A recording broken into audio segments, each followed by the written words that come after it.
Not really. There's a lot of stuff, you got to try to promote things and, do press. And I have dogs and a life, already before this. So this is like added on. How much time would you say the dogs take up? Oh, they get a lot. They get like 4 walks a day and just coordinating, social activities. And it's a lot. It's a lot. You'd be surprised. I mean, no, if you're one of my dogs, you get very well taken care of. Well, I should say, we don't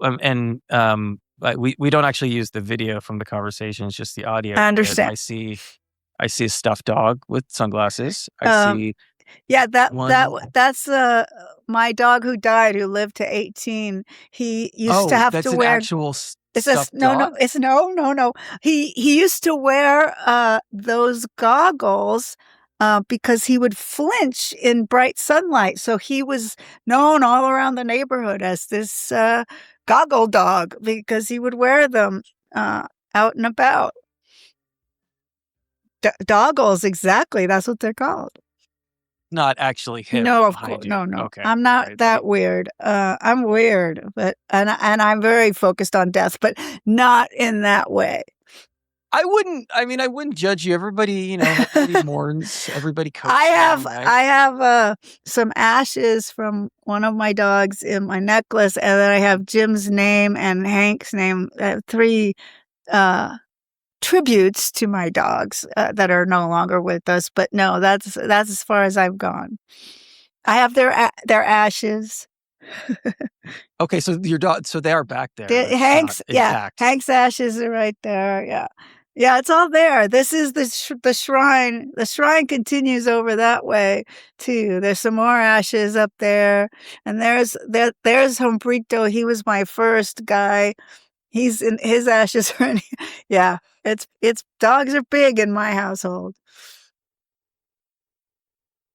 Have you had dogs your entire life? No, for a long time I didn't because I was renting, and then I finally bought this condo and I got a puppy, and since then it's been 1 to 3 dogs. We're at 2 right now. Did you have them growing up? On and off, yeah.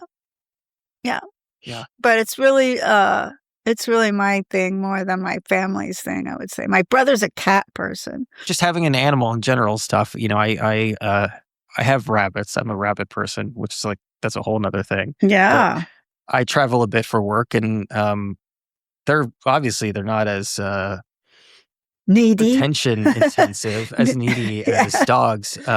What do you do when you're on tour? Traveling? I don't travel a lot anymore, but when I'm not here, I have elaborate dog care arrangements, and I'm married. I have a husband. I sometimes leave him in his capable hands. They're also very, I would say, present in the artwork on, I think, both of your solo records. No, the new record is a winter tree, is a tree with no leaves on it. The first one was a tribute to my dog, Humberto, and had several songs about him, and it really was very oriented towards him. The new one has a song about Jim, who is one of my dogs. So I do, I write about them, I write about losing them, I write about their personalities and the different personalities. Hank was a wild card. There's a song called Wild Card on my record. Humberto, was he kind of the genesis of that first solo record?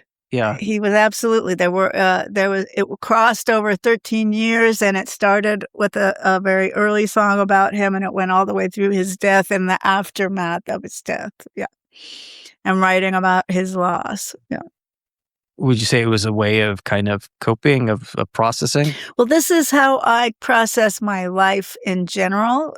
It's not dog specific. I write about my feelings. I write about what is in my head, So if something happens, Like the new single that just came out is called "How Could You?" It has to do with a conflict I experienced, and my first reaction was "How could you?" And I usually take things like that and dramatize them into songs. It's kind of how I work and how I do process all emotions: anger, rage, sadness. Not joy so much, but hey, we're working on it. We're working on processing joy through songs, or just being joyful generally? Being joyful. We're working on finding joy. Joy is still somewhat elusive. Yeah. You got 4 dogs, though. I have 2 now.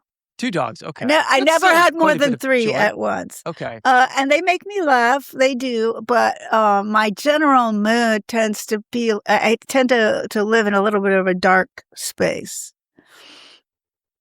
And I call my music die, die, die jazz.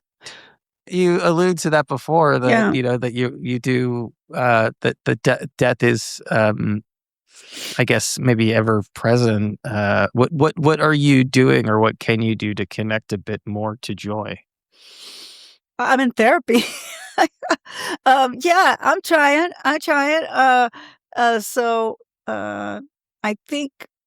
I think what I do, how I process these feelings, does allow me to let them, wash over me and go through me. I have a song about swimming, and it's somewhat enjoying the experience and relaxing and stuff. So I think that there are times now when I'm able to at least find neutral, which was a challenge to start with.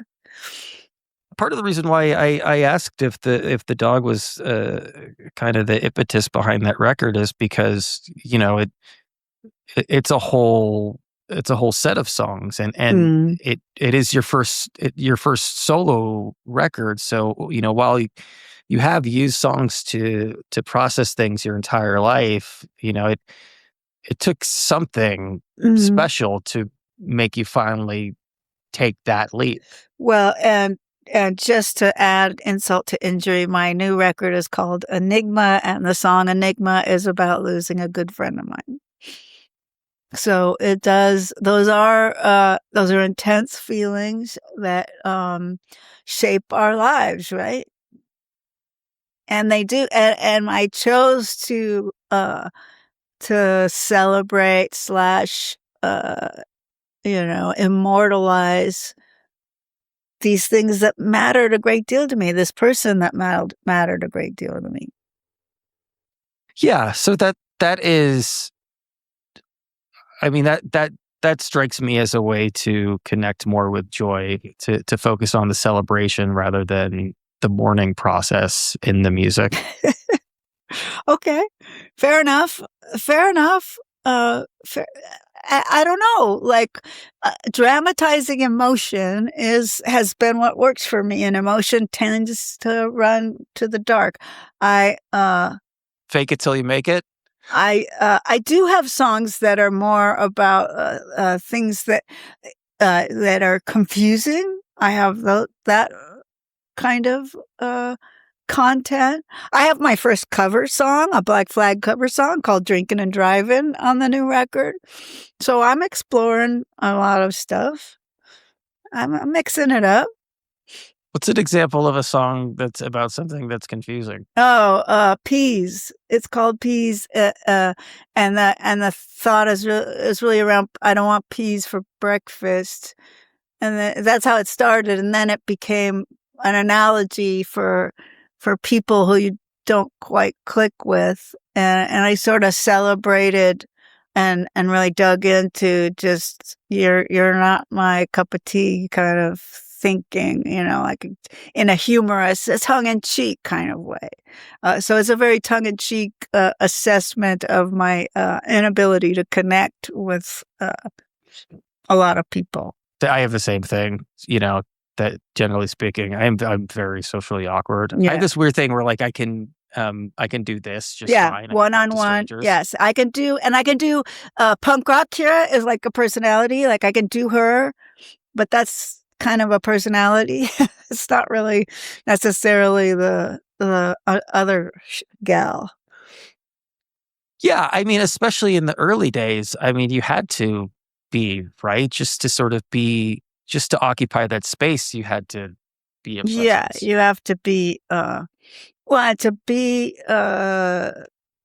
up on stage or whatever, to invite that attention, there's a part of you that you have to put to the side that doesn't want that attention, right? Did you not want the attention early on? I am not someone who wanted to be a rock star.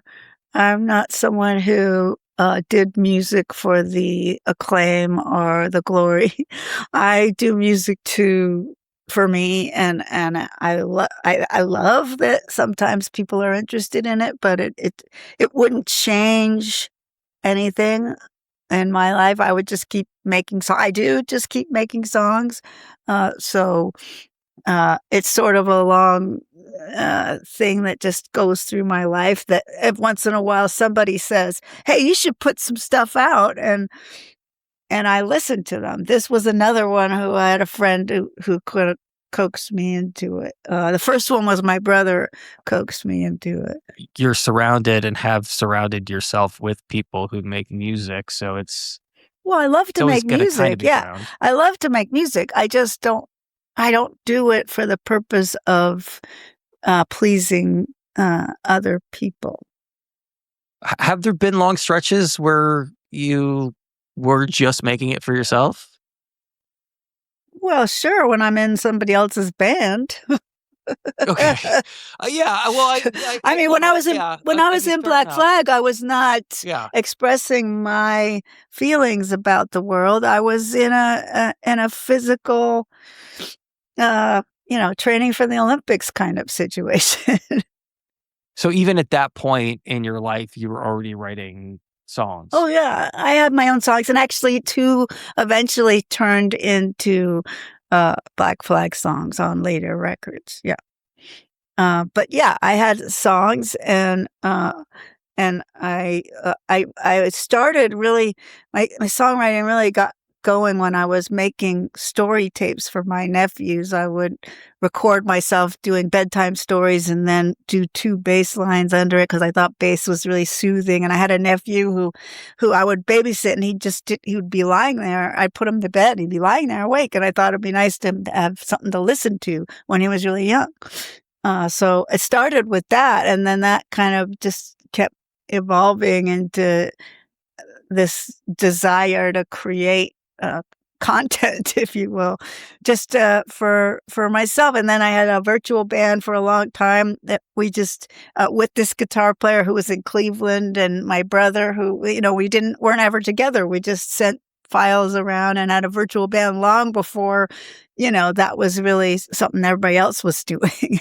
We were doing that. It's a funny thing about the story tapes that it was, and I find this is often the case with a lot of artists, that it was the thing that you were doing where there was no pressure to do it, where you didn't have to show it to anybody, that ultimately that was the thing where you were able to be the most creative, and that really sort of set you on that path.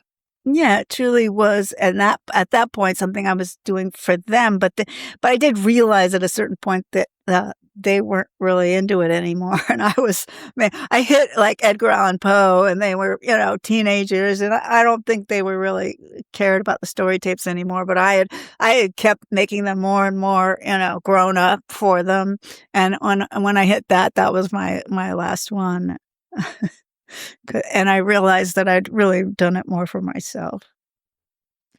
That's kind of a shame. You think teenagers would love Poe, something a I little like thought so. gothy and dark? I thought so, but it was really the sort of bedtime story. I think that concept was just a little too childish for them. Was that also, in a sense, sort of a spark that lit Dose when you're talking about the two basses interplaying?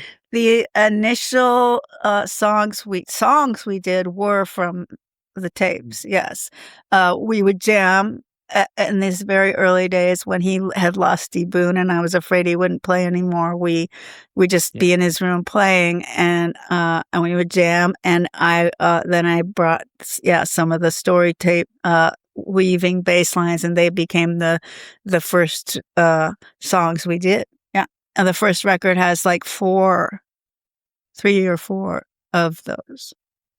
The Fisherman and His Wife and The Rabbit and the Porcupine. So it sounds like even then, you're pretty like acutely aware of the therapeutic quality, him having lost a very close friend and a bandmate. I was just afraid he'd quit bass and at the time, that was his living. It was his best friend. I mean, it was huge, right? So I was just afraid he'd quit because his bass playing was so wrapped around D. Boon. So I just hoped that he would continue and wanted him to feel, I guess I was hoping that there would be catharsis in playing, rather than it being a sad thing. It would be cathartic. Did the two of you connect creatively instantly, just as far as being these, kind of in and around the scene, but being kind of, completely your own thing musically? I know that's a weird abstract question, but hopefully you kind of understand what I'm getting at. I could rephrase it if that was too confusing. I think the answer would be no. I think that especially he at first didn't see, he couldn't see the idea of two bass at all or a collaboration at all. We did this. It is a weird idea. Yeah. We did this minute flag thing where we both played, and I've just felt completely, buried in that. There was no room for me in that mass of sound. So I don't know. I don't think that our connection was artistic to begin with. I think it was personal. It was, I was a fan of the Minutemen, and he had seen me play in bands, and there was that element to it. We knew each other through doing music. He had me play on a Minutemen song when we toured with Black Flag and the Minutemen for a week, and he stuck me on stage with his bass playing one of the songs. So I think it was almost more fanness at first. He was a fan of mine and I was somewhat a fan of his, and we had that mutual respect, but we didn't see a possibility of collaboration until he lost D. Boon and I brought the story tapes and we actually sat down and played, and then we decided, well, the only way we could do it is if nobody else is playing, because we want all the space for ourselves, because bass is cool. So you were 14 when you really got into the bass? I picked up a bass at 14. I had played piano from 6 to 11 and quit out of frustration because I couldn't keep up with my big brother. And then I decided at 14, when his band needed a bass player, that was the answer, was to play a different instrument and we could be in a band together. That is really sweet. Obviously, the two of you are still close, and obviously the two of you are still working together, and that's like a really rare thing, with siblings, for him to have been like that supportive of you, to have you in his band. He didn't necessarily want me in his band. I wanted to. And he had a need. He lost his bass player, and I never did join that band because punk rock happened. And when punk rock happened, he didn't see himself being able to be a keyboardist because he didn't think there were keyboard bands. So he played drums in our first punk rock band, and I think that was the ELP bands. I saw you mentioned that. The prog rock band was the prog rock band was the one I never was good enough to join. I just started bass to become good enough to join, and I got into the bass enough to keep going when punk rock happened. But when he was doing drums, it was more like we were both figuring it out, so in that we became more equals, and we had this guitar player come along, and so it wasn't like him giving me the opportunity so much. I would always been a tag along to my big brother, in everything. I got into punk rock because he was into it, so that was something he was used to. I wouldn't say necessarily supported it. He tolerated it. I would say we didn't actually achieve a feeling of peer till the last 10 years, maybe. um, maybe 15. I mean, at a certain point, see, for a long time, I was not an artist to him because he was doing it for a living and I had a job. So that made me not a true artist. But there came a time when certain projects I was doing, he just couldn't deny the sort of coolness of them. And he started to, and we worked together on some of my material. He started actually like being able to experience me as a peer, and admire. He feels like my songwriting has really kind of changed in the last 15 years, and so he's finally sort of giving me my a space at the table. But it's been really hard that way. He's been very much my big brother and still is, and I've been the little sister that just wasn't quite good enough. Basically, what you're telling me is that he could deny the coolness of being a Black Flag. And yet be annoyed that I was getting all the attention. Yes. Well, sure. Yeah. Because I wasn't trying to be a rock star and he was. That's fair. Yeah.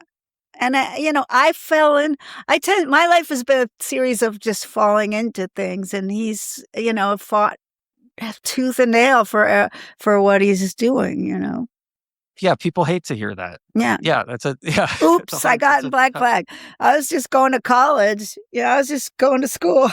That's something that I wanted to talk about too, because that's another interesting aspect of your career. As you said, you've kind of like been coming in and out of it, and it's clear that you go to UCLA for applied engineering, which I had to look up to figure out exactly what applied engineering was. And, you don't, I don't know, maybe I could be wrong, but that doesn't strike me as something you go to just for laughs. You go to because you're like seriously are considering doing that. Well, applied math was, I am not a mathematical person. So it was a real grueling course set of courses. What I wanted, and UCLA actually didn't offer it, was business computing. They didn't offer an undergraduate business computing degree. What I saw as a good backup was if I knew how to do business computing, that I'd be able to get a job, because nobody was offering to pay for my housing. My brother has magically avoided paying for his housing much of his life, but that isn't a normal thing. Most of us have to put a roof over our heads and all of that. So I've always been pretty conscious about the starving artist thing. It was not what I wanted to do. I had a good example of a way I didn't want to do it, which was how he was doing it, was having 2 kids and being a starving artist and struggling. And my father actually was in computing before he became a underwater photographer, and he started the department at Yale University, the computer department that I eventually joined for my first job out of UCLA. So I saw computing as a good plan B to have. And I didn't know that I would ever, be able to do music for a plan A, that there would ever be a living to be made. So I thought I had to have that. That's interesting. I didn't realize your dad did computing at Yale, and he had these 2 punk rock musician kids.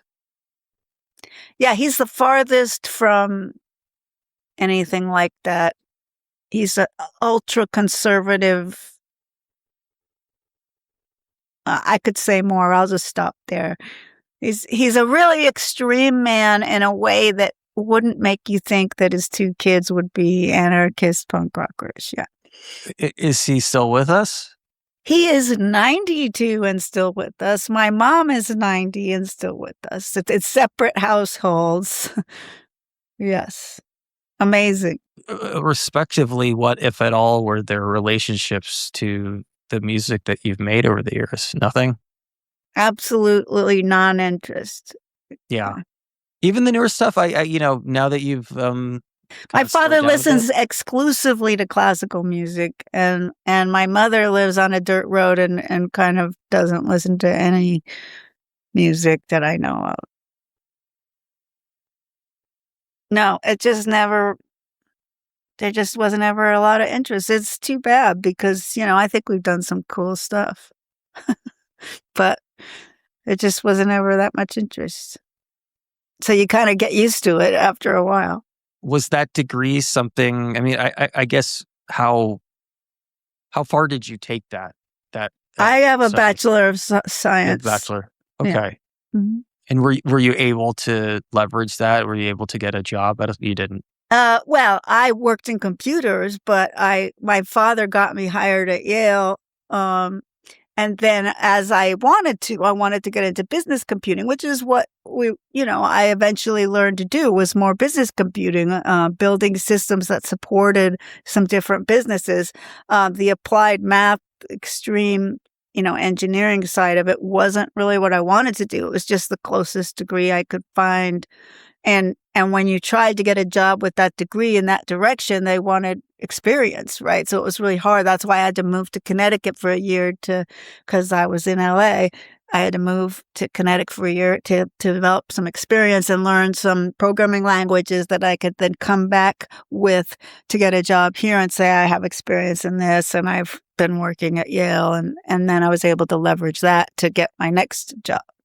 And I worked at computers for 11 years. It seems like a really good time to get into computers. Yeah, well, it was very much as I expected, it was a field that there's a strong need for, and so I was able to find work easily. What I learned though uh, over time was that when you're in the computer department of a business which doesn't do computers for a living, you're pretty much just a cost center. And so if you're trying to build a new system, you're costing the company money, and then they would just cancel projects, and I had several times sort of the same thing happen where what we were building was just a problem child in the company, you know, P and profit and loss statement, right? So if I were to have continued in computers, what I learned is that, working for a software company would be a lot more uh, rewarding because you'd actually be writing code for stuff that was the product of the company. But what happens in this is you're sort of the cog in this very large wheel. And I was working in a corporate environment, which really didn't match my personality, so it was really hard for me to figure out how to dress right and how to look right and behave right. And the sort of the corporate element of it was really creating a headache for me. So when I got an opportunity to change careers into a more creative career, I took it. But you never stopped making music that entire time. No. No, working, I was always in school and I'm going to practice or working and practice. And yeah, I mean, I've always been doing music and doing school or work. There's always been both. Career that you ended up in was not a logical jump, but I guess you're being in LA, you're Well, around on business. audio and computers. It was just starting to be done on computers. And I met a guy through Paul who was working at USC on some student films, doing sound for their little student films. And he was building a little company to do that. And I thought, wow, I mean, it's computers and it's audio, and I have a good ear and maybe I'd be good at this.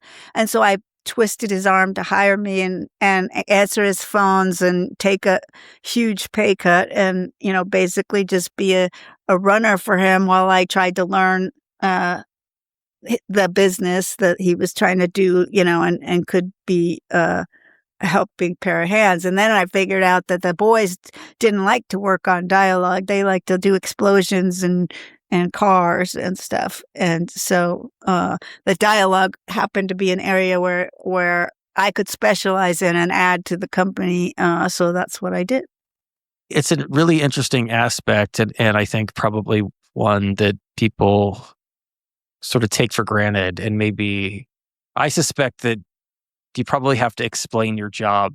I mean, not in LA, but to No, other people. actually, even in Even in LA? LA, yeah. Okay. Because you say dialogue editor, and like, what do you have to do? That it just recorded on the set, right? What, like, and I have to say, well, they chop it all up and they use all these different angles, and it comes to me and it's going, and I have to make it sound smooth and like it's one scene and fix a million problems. And if I can't fix them, then I have to record ADR to replace the lines, and and I have to record all the background people because they're not talking on the set. They may look like they're talking, but they're not, and I have to put something on their lips. So.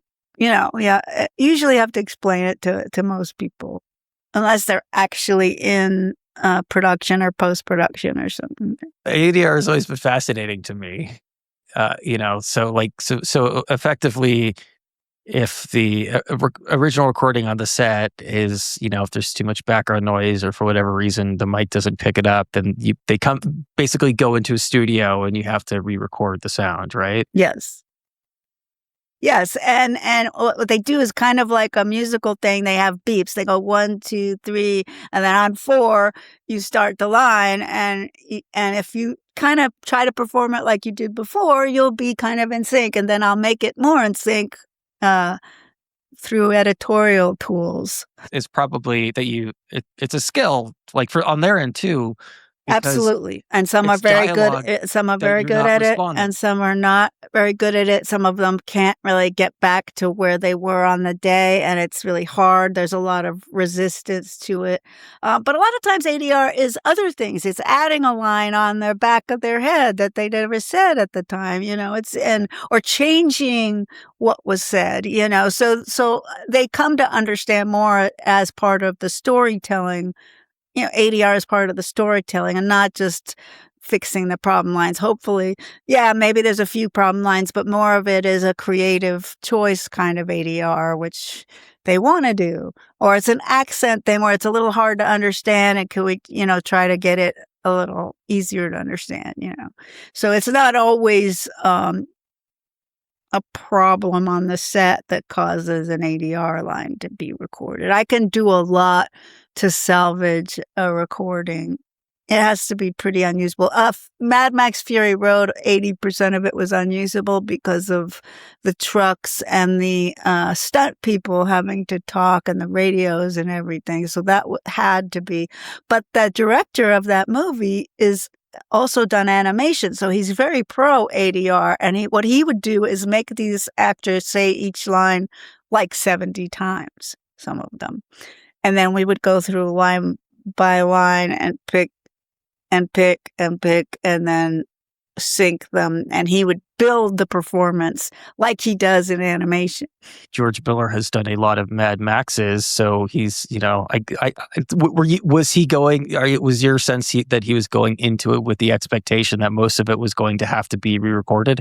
Yeah, he believes that ADR you can improve the performance, and it makes a big difference if the director is very jazzed up about it, as opposed to a director going, oh yeah, I know what you mean, this is so hard, ADR is, oh, I hate ADR too. If they go in with that attitude, well, yeah, the actor goes, yeah, I just can't, it turns into everybody just being, oh, this is such a drag. But if you're George Miller and you're like, yeah, this is going to be great, we're going to improve on the performance here, let's try this, let's try that. It's the director, the actor, gets into the fact that we're creating here, Are you able to make some of those creative decisions, or do you play a role in those that actually sort of like do ultimately shape the end product creatively? Generally, the input I have is technical. Can I get that in sync? Is the projection, matching what we need? Things like that. Like, Is he in the proper place in this? If the studio guy, if the ADR mixer isn't saying that he's not on the mic enough or two on the mic, things like that. But I'm not there to make creative decisions. I can answer when asked, but rarely am I asked about the performance itself. That's the director. Do you feel like doing that work and, obviously getting very good at it to a point where you're working on those movies and, Game of Thrones and award-winning shows. Do you feel like that's had any impact on the music that you're making? I know you're working with your brother and, you're working with other people producing your stuff, but has it made you better at recording yourself? No, it mostly just takes a lot of time out of my musical life. The movie business is very demanding time-wise, so it makes it really hard to do a lot when I'm working on a movie. They expect you to bleed and sweat over every movie. It's their baby, and it can be the expectations are pretty hard. So if I'm really in a movie mode, it's really hard to get anything done. I get very good at making half an hour count. Like in the morning before work, I'll like work on a song and get like one little piece done and then go to work, So it becomes very small increments of time. And you have to get good at utilizing those. And I do. I have to keep my hands strong. So I play even if it's just watching TV because I'm exhausted. I'll noodle on my bass to just keep my hands strong. But it takes a lot of my day away from music, truth be told. It sounds like this album is similar to your first solo album in that it came together because it was a project, because there was kind of an overarching theme or motivation to put it together. Yeah, I mean, we had a band because we had played live a few times after the first record, so we recorded it quite different. It wasn't recorded like a virtual band like the first one. I was with the drummer every song that was recorded, and 7 of them, my brother was there too. So it was much more live recording. It sounds different because of that. It has a more of a band kind of feel, which is cool. So it has its own. Definitely has its own life and came about in its own way. I just feel like the universe kind of makes things happen, and I just sort of go along and say yes. Some guy was like, call this record label and they'll put out your record, and I said, okay, they put out a Dose record. Maybe they will. So I wrote an email and they were kind enough to do it. I wasn't going to, I'm not trying to necessarily, make a bunch of people listen to my music. I appreciate the opportunity to do that rather. You described the version of you in Black Flag as punk rock Kira. So who is this version? It's punk rock Kira. Punk rock, well, all of it. Yeah. I mean, punk rock to me is about nonconformity. It isn't about being loud and fast. It's about doing things differently. My songwriting, my 2-bass style of songwriting is kind of different and unique. But Paul works really hard because it's not his natural piano style to play these weird second bass lines that I write and evolve his part out of that. It's very unlike him to be rhythmically, in and out this way that I push him to be. So I think it's very unique, and that makes it punk rock. And punk rock Cure is more about the personality, the content of what I'm saying and the emotions behind it, and that personality that is okay with doing press and getting up on stage and I get up on stage in front of a bunch of people, that wouldn't be me. That's not Kira. That's punk rock Kira. How much of an influence has jazz been?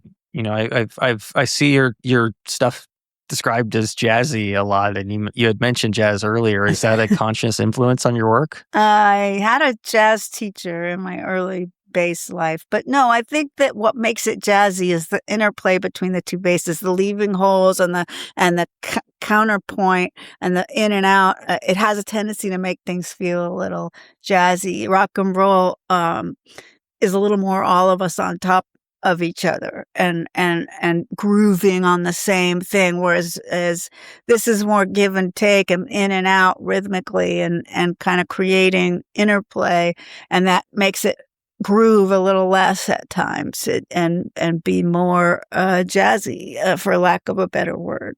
How did Petra Hayden get involved? I've known Petra forever.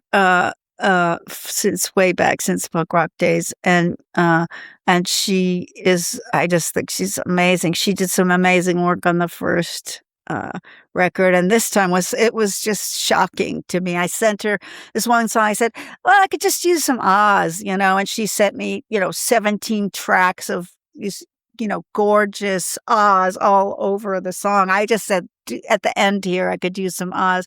And then I had another song that I was like, I just can't really find a melody, and she sends me, 25 melodies that I ended up cutting together, and she made her the lead singer of it because it was so great the way she had, basically built me all of these melodies. She's just so creative, and I wanted her involved because she rarely actually writes stuff, and she has the capacity, but she does a lot of cover versions and other people's music and stuff. And a couple of songs here, I've gotten her to actually, be a little more involved in the making of the song. And I like when she does it, it's always great, It's amazing.